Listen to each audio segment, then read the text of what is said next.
ñu ngi leen di nuyu di leen jaajëfal yéen ñi suivre chaîne bi di Xalaat TV ñu leen di dalalaat ci seen jàngatu bés bi. tey dañuy ñëw ci benn scandale juridique. lu tax scandale juridique mooy réew daf ci am yoo xamante ni ay coowal mbedd la du lu sérieux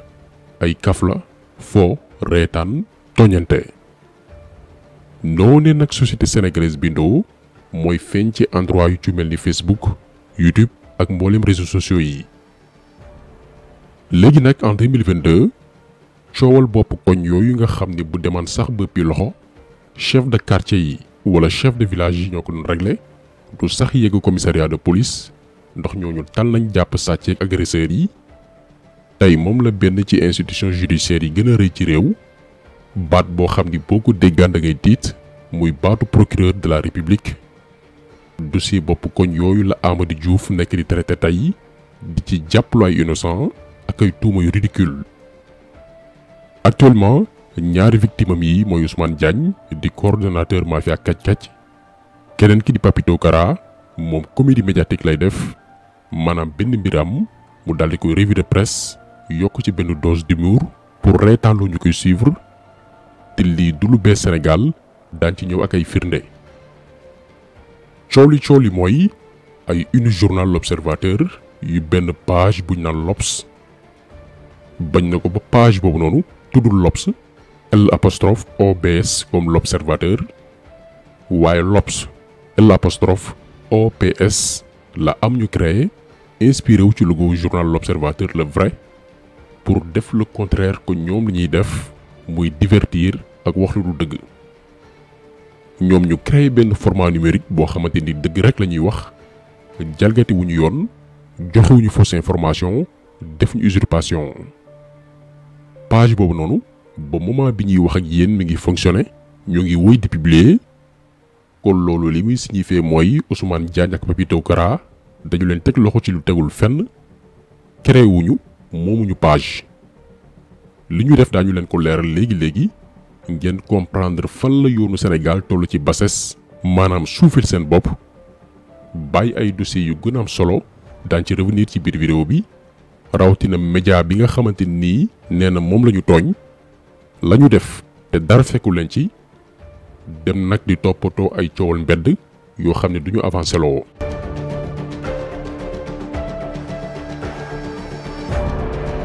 nee naa leen léegi Ousmane Diagne ak Papito Kara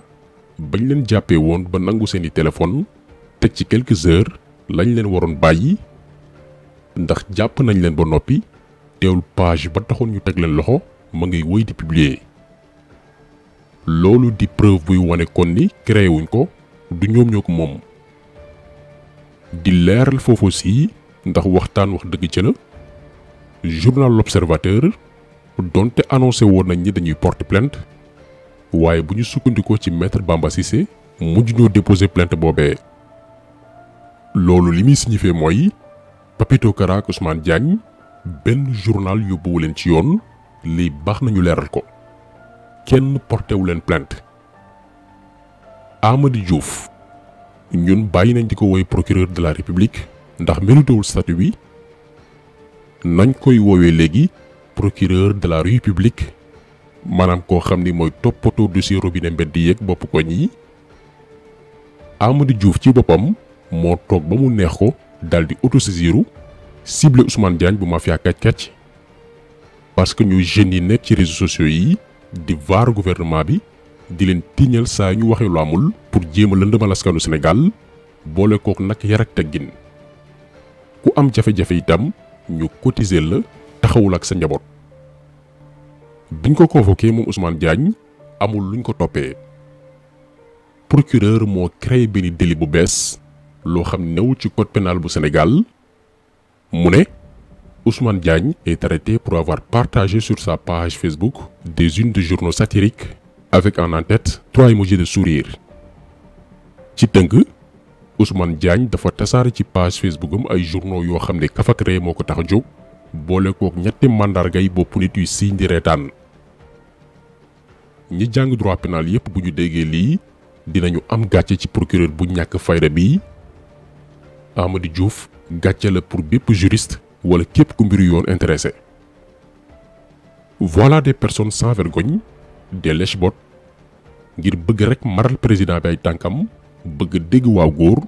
tax ñuy doy dil seen bopp ak seen jaboot ci diggu Sénégal gépp. Ousmane Diagne jàppam jotewul dara ak mbiru journal, dafa bokk ci ñi nguur gi xiif parce que ñoo nekk ci réseaux sociaux yi di feeñal yenn yi di ko tasaare muy wër. Léegi nag pour tiital bépp ndaw ba actif di xeex pacifiquement ak sa téléphone portable mbaa sa ordinateur, ñu ne nañ ko téye ngir mouvement digital boobee tuddee seen bopp mafia kàcc-kàcc dellu ginnaaw. lii rek moo tax ñu téye ko.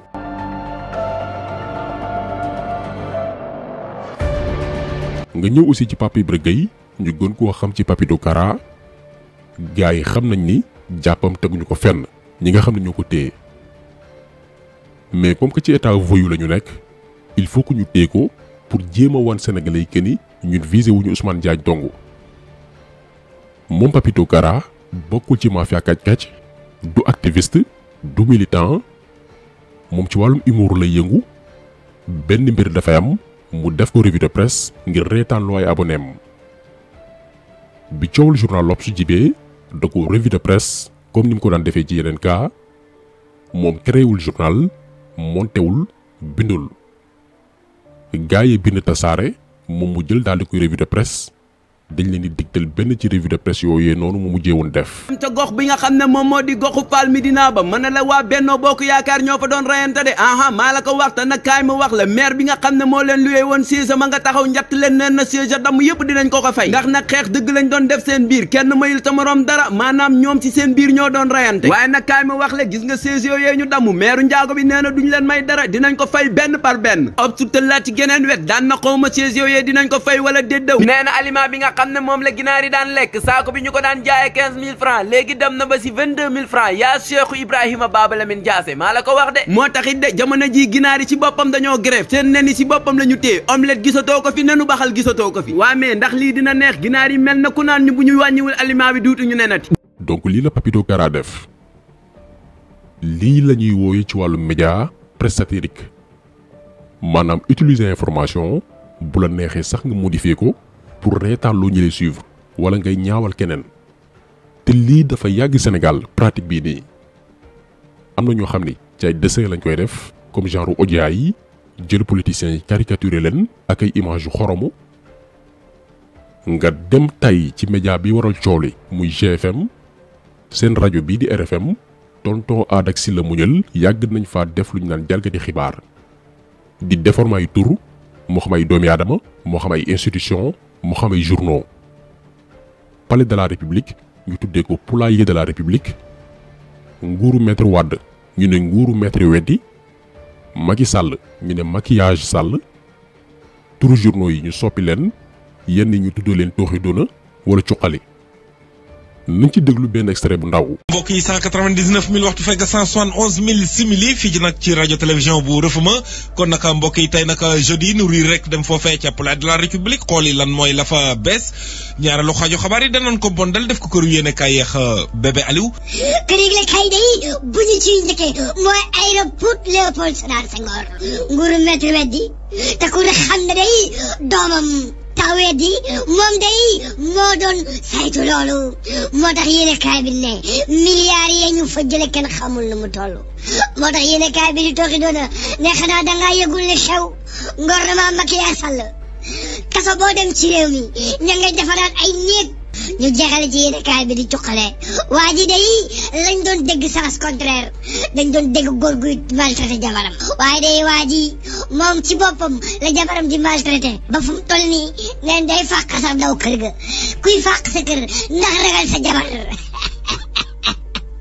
abajoro douloureuse lecture. voilà jërëjëf kon bébé Aliou on jaaraama. te pourtant lii ngeen di déglu nii ci média bi waxoon bërki démb ne dañuy porter plainte muy GFM donte mujj ñu koo def ñoo ko doon produire te kaaw tonton Aada ak Sylla Muñal musul poser problème parce que comédie la woon dañ ko classé woon ci benn genre bu ñu naan satire loo xam ne kaf ak ree moo ko tax a jóg dara newu ci. même chose la Papito Kara def ñu jaay ko doole nëbb ko jant bi ba noppi tuumal ko ndax ci dossier am dañ ne dafa joxe fausse information xibaar yu wérul te loolu amul li mu revue de presse yépp dëgg la ay information yu wóor la mënuñu la wax bii information bu baaxul la joxe ñaareel bi ñu ne dafa effacé ba noppi modifier journalu jàmbur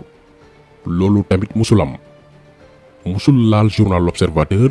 musul leen tudd deful benn modification ci seeni une donc moom cay sosaki nar lañ ko jàppee fii la yoonu Sénégal tollu dañ lay jàpp ba noppi dooro nag tàmbalee wër lan lañu war gàll sa loos en complicité ak ay jëm yu tekkiwul dara comme Amady Diouf Macky Sall genre yi lay wër dafay fekk ku jàng ba noppi mais muusul wala amul ay valeur soit nature kuy dunguru la yor wala kuy sibooru doomu aadama mu jox ko loo xam ne dafay rëy ci bëtam da koy jomb ba kookee ñeme naa jaay dignitéem tay la njabootam tay la ay waajuram mooy genre Amady Diouf yi classe gii nii ñooy tal réew ndax tànk ndombal tànk xaalis ak ay neexal mi ngi taxaw rek pare nañ pour jouer le sale boulot moo xam ñaawte fi lu mën a doon. et puis li prouvé que ni Amady Diouf mii si réewul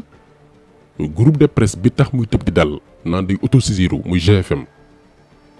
lii ngeen di seen ay traces de piratage la yoo xam ne TFM moo ko doon def ci signal bu 2STV daan sàcc seeni fréquences yi leen doon permettre ñuy def direct ñoom TFM daan ko pirater pour mën di ci couvrir ay événements te duñu fay di ko def pendant des années boole ci daan saboter ay couverture 2STV lii ngeen di seen yëpp ay preuves yi firndeel que ni TFM moo doon appliquer cette méthode de concurrence déloyale ndekete Ndiaga Ndour moo newoon ci ginnaaw système de piratage boobu noonu mais Ndiaga Ndour boobu noonu dañ ko téye bàyyiwaat ko dañ ko relâché waat ci saa si te bu ñu xoolee ba xool juróomi délit lañ koy toppee ak alamaano ay milliards moom ak télévision bi di TFM bi ci gën a garaaw nag mooy waa ji dañ ko interdiroon pour mu génn Sénégal nangu passeport am Bercy bii passé demoon na France ñibbisi waat ndax lan frère am mu Youssou Ndour ministre conseil Macky Sall la da koy xalamal di ko riitil à travers ay médias am mais nag kenn wax ndax ñoom ñooy kumba am nday ci réew mi lu leen neex def te dara du leen ci fekk wala ku wax ñu ne da ngaa soxor mais ñi nga xam ne ñoom seeni waajur mbaa seeni mag amuñu lien ak pouvoir ànduñoo nguur même bu ñu deful dañ leen di tuumal créer leen nëbb leen jant bi nga gis nag ay naafeq yu taxaw fële naan tooñ baaxul te xamuñu lan moo xew ay ma riirandoo lañ alors que tooñ bi gën a rëy baa ngi seen wet ñuy gis musuñ cee wax parce que dañoo complexé borom xaalis wala ko am tur moo tax réew mi nañuy waxante dëgg bu ñu bëggee mu jëm kanam nañu libéré Ousmane Diagne ak Papito Kara ay innocent lañ defuñu waxuñ